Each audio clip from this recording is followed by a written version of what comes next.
Bismillahir Rahmanir Rahim. I begin in the name of Allah, the Beneficent, the Merciful. Dear listeners, Assalamu alaikum wa rahmatullahi wa barakatuhu. Peace be with you and a very good evening.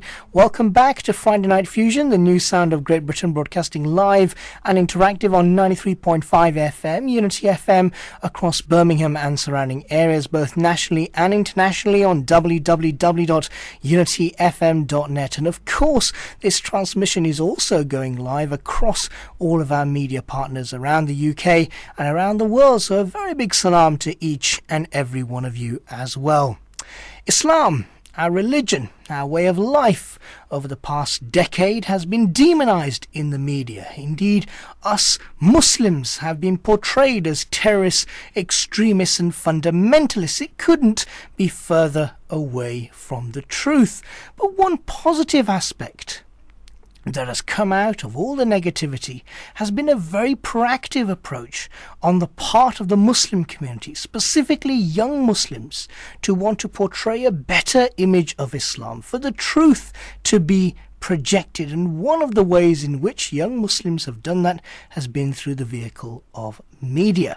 And one such project is the 1521 magazine. Alhamdulillah, joining me on the line now, I have Sister Fozia Parveen, who is the editor of 1521.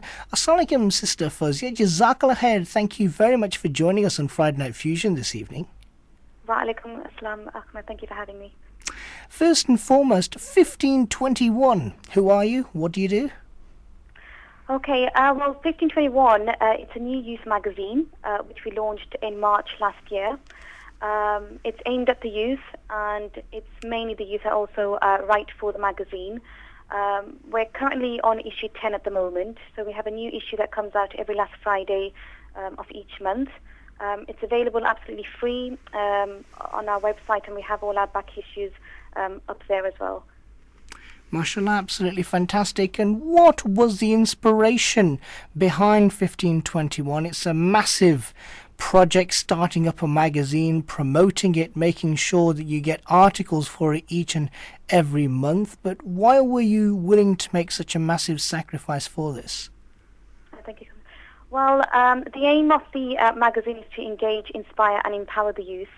And the inspiration behind the magazine itself was actually my own family and my younger siblings.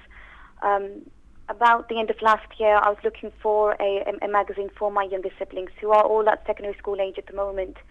And I was looking for something that had a balance between both Islam and also youth lifestyle. So it also addressed, issues to do with the youth. And there wasn't anything available that I could find. It was either just Islam, just Deen, or just youth lifestyle, but there wasn't anything that combined the two. So really that was kind of the inspiration behind the magazine. We couldn't find anything at the time, and I just spoke with a few people, and we kind of decided as a group, let's set something up. There's obviously a need for the magazine, and let's try and make it as accessible as possible. So have it up on a website, and also just try and keep it free as well, which alhamdulillah we've been able to achieve. So really that was the inspiration. But there was a need. We looked for something for the youth. We couldn't find anything, and we kind of just set something up ourselves. We regularly hear about concerns regarding the Muslim youth of today, this notion that young Muslims are moving away from the deen, they are straying away from the straight path, they are becoming very much diverted by the new social networking sites and games consoles, and not really focusing on deen, especially in a country like the United Kingdom and many others around the world. Unfortunately, it is a reality that perhaps it's suggested that you can go all the way through your life without properly connecting with Islam. Do you think that your magazine has had a role to play in bringing young people back to Islam, inviting them in and showing them that actually it's not a religion alien to them, but a religion that is there for them? I mean, that is something that we are working towards, inshallah, and that's what we try and promote in the magazine. So we try and have a diverse range of articles in the magazine to try and attract, a wide readership, inshallah, and also have sometimes a young person might not read the magazine because they want to learn a short dua or they want to learn about Muslim heritage. They might just want to look at the magazine and read about forced marriages, for example, or they might want to look at an article on domestic violence or grooming. All these are areas that we've also explored in the magazine. But through that, we kind of introduce them to other aspects, and also obviously Islam as well. So it's something that we're working towards, and obviously the youth are our future. If you look at the latest census results, other religions, you've had a reduction. So for example, Christianity, over the last 10 years, there's been 14% reduction in the number of people who are describing themselves as Christian. Islam has kind of increased by 70%. So, 10 years ago, it's 1.8 million Muslims. Now there's 3 million Muslims, according to the census. So, we've got to really think about how we're nurturing the future, how we're nurturing the youth. I think, within our lifetimes, there is a reality that, Islam could become the principal religion in the UK. So that the magazine is kind of really trying to equip, the future generation, inshallah, with the skills, the confidence, to actually be able to reach their full potential and be able to, to face the challenges ahead, Sure. which will exist. It's very interesting you mention things like grooming, forced marriages, terrorism, extremism, because these are things that young people in their colleges, in their universities, in their schools, or even in the work environment are going to be confronted with. Time and time again, I've heard and seen young people come up to me and say, what do we do when somebody tries to slate our religion or tries to slate me, and they simply feel as though they don't have the ability to debate a point across. They know what the person is saying is false, but they don't have the confidence to be able to tackle them and to be able to counteract the point that individual is trying to make. Yeah, within the magazine we do a lot of partnership work to try and address these issues. Obviously, we don't have experts as part of the team who can talk about grooming and forced marriages, domestic violence, Islamophobia, gangs, that type of thing. So what we do a lot of is work in partnership with other organisations who work with the youth. So, the magazine is really a channel to raise awareness of different issues, but also a platform to signpost the youth to lots of different organisations that are out there that can help them, but they might not be aware of. So, although we haven't explored Islamophobia at the moment, that is something that we're hoping to do this year, and that's something that we're hoping to work in partnership with an organisation called Engage that do a lot of work on Islamophobia. At the moment, we're just doing, quite a bit on mental health. So, we've just in the current issue 10, we've got some articles on psychosis, so looking at bipolar disorder and schizophrenia. In the next issue, which is coming out at the end of this month, we're exploring eating disorders. So, slowly, alhamdulillah, we're looking at what the youth are kind of getting in touch with us about, and, can you look at this, can you talk about this? And, that's something that, we are very much on the ball with. And with a lot of topics we have already covered as well. We did quite a lot with grooming, and that's something that we still continue to do. The Children's Commission do get in touch with us and, could you put this into your magazine? And, that again, we're doing something again next month. Just trying to keep the youth up to date with what's happening at the moment, all youth related, and, what organisations are out there that can help them. Some teenagers, they might be going through things and completely isolated, not able to talk to anyone, and the magazine is really a safe platform for them to kind of, be able to find out what other people's experiences are, learn about, something that they might be going through themselves, and who is out there that can help them.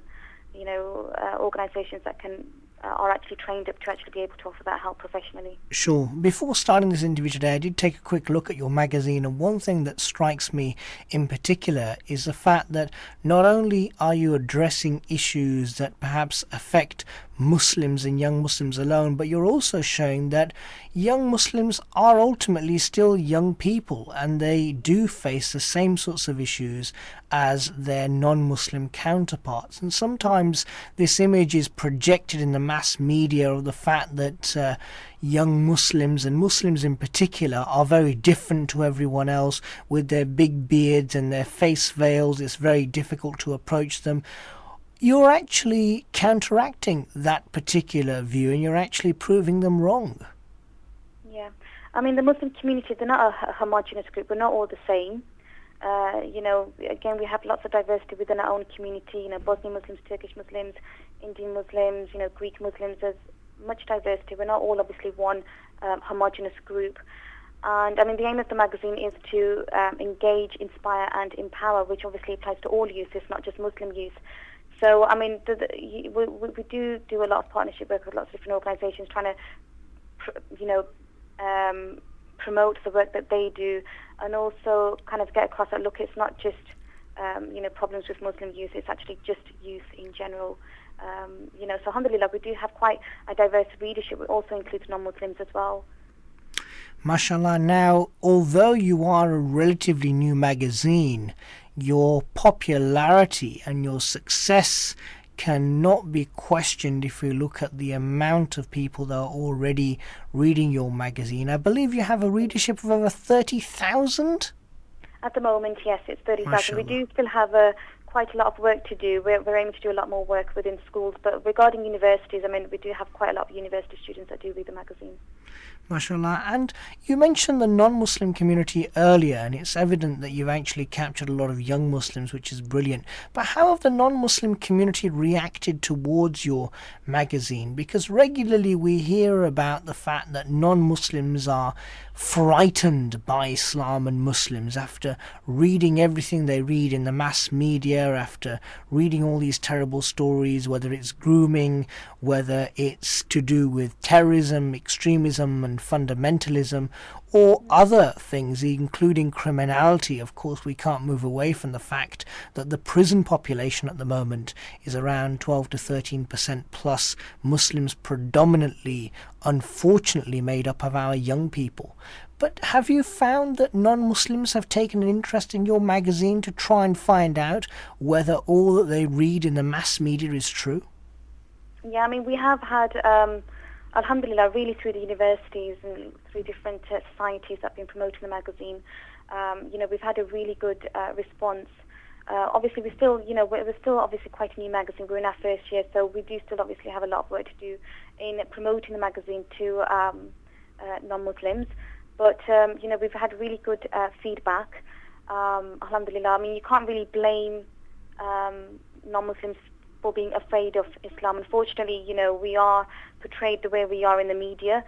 But I think all of us really have, a responsibility to really talk a lot more and share our deen and our religion with, non-Muslims, with our friends at school or university or at work, rather than just leave it to other people or just leave it to the media.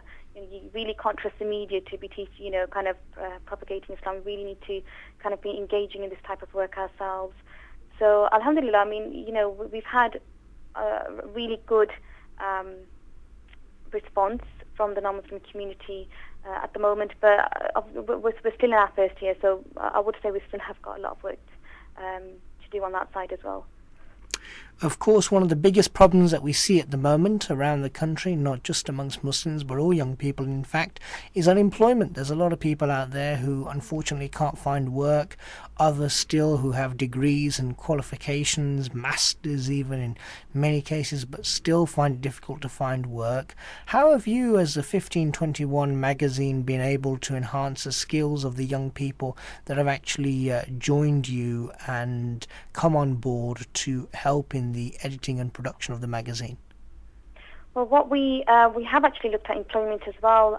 We had a brother who works for PricewaterhouseCoopers, and he did some articles on recruitment and what kind of things you can do to increase your chances of getting employment. So that's something that we have explored as well. But I mean, the other things that we do within the magazine is we provide opportunities So we promote lots of different opportunities that youth can get involved with. At the moment, we've in the current issue 10, we're promoting some media opportunities. It's an organisation called Shake, who do a lot of work with the youth on media and making documentaries and that type of thing. So we try and promote opportunities to the youth, leadership programs, lots of volunteering opportunities, things that will offer them the confidence and skills to actually be able to add something to their CV and kind of demonstrate, extra experience that they have. We also provide a platform for people to nominate their own role models. And alhamdulillah, we also showcase lots of different role models ourselves as well. In the current issue, we've got Darren Cheeseman, mashallah. He's a hockey player for the Team GB. And we've interviewed lots of different people, including Ahmad, the boxer. Yes. The next issue, we're interviewing Silk Road. So again, we're trying to promote lots of different role models. We look at Muslim heritage as well, educate the youth about their history. We try and engage with the youth through storytelling as well. So there's a lot of different approaches that we use to try and encourage the youth. Look, there's lots of opportunities out there. You just need to kind of be knocking the right doors, basically, and trying to signpost people to all those different organisations. Although you are very humble about your success, I think many of our listeners out there will be very impressed by what you have done. You've interviewed some fantastic and very well-known role models, and we here at Unity FM, of course, alhamdulillah, we're the current largest Islamic radio station in the UK. We commend you as well for your fantastic work that you've actually done, especially in the empowerment of young people, because young people are very much the future. We're sitting here in Birmingham, where young people actually make up the largest component in our city. In fact, we have more young people in Birmingham than any other city in Europe. So I'm sure there's many people out there, including youngsters, very much commending you for your work and successes so far. But Sister Fozia, what are the long-term objectives? What do you wish to do in the next 5 to 10 years' time with this magazine? Well, we're hoping, inshallah, to have a hard copy at some point. We keep getting asked about the format of the magazine, but it is quite easily accessible online. What we're hoping essentially really to do in the future is, in addition to the magazine, be able to organise conferences and events throughout the year for the youth around the country. So that's something that we're working towards, inshallah. But it's really kind of the long-term vision is really just to empower the youth and kind of provide them with those with that confidence and the skills to really reach their full potential, inshallah.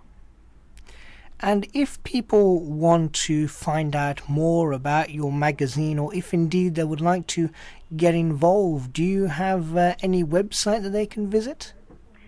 We do, yes. The website is the 1521 website. So the address is www.15, so it's the word 15, and then the numbers 21.com.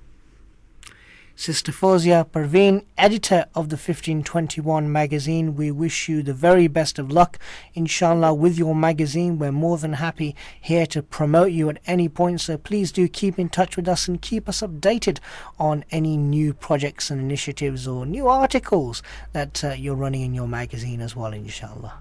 Thank you. Okay. Assalamu alaikum. Wa alaikum.